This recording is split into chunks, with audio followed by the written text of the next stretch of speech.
এক ছিল ছোট্ট একটা গ্রাম, নাম ধরো পাটলাপুর। এই গ্রামে বাস করতেন এক বৃদ্ধা, সবার প্রিয় দিদা।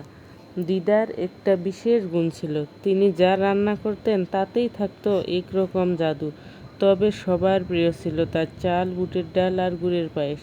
এই পায়েস খেলে নাকি মন খারাপ ভালো হয়ে যেত, দুশ্চিন্তা দূর হতো, এমনকি হারানো কিছু মনে পড়ে যেত।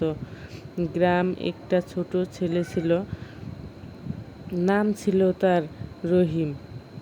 সবার চেয়ে একটু চুপচাপ, একটু গম্ভীর। মা বাবা অনেক দিন আগে চলে গিয়েছে দূরের শহরে কাজ করতেন, তাই সে থাকতো নানির সঙ্গে। কিন্তু নানি অসুস্থ হয়ে পড়লে রহিম খুব একা হয়ে যায়। একদিন দিদা খবর পেলেন রহিম অনেক দিন ধীরে ধীরে কথা বলাও বন্ধ করে দিয়েছে। তিনি ঠিক করলেন আজকে যে সেই পায়েসটা বানাবেন রহিমের জন্য।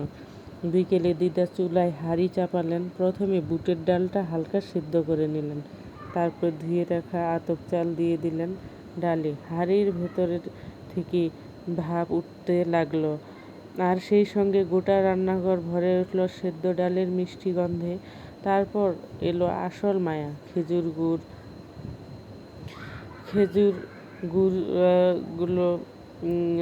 গুড় ছোট ছোট টুকরো করে কেটে যখন গুড়টা গলে গেল পায়েসে, তখন যেন এক অদ্ভুত আলো ছড়িয়ে পড়ল চুলার আগুনে। রহিম চুপচাপ দরজার পাশে বসে দেখছিল, ঘ্রাণে তার চোখ বড় হয়ে উঠল। মনে পড়ল একদিন তার মাও এমন এমন পায়েস রান্না করতেন।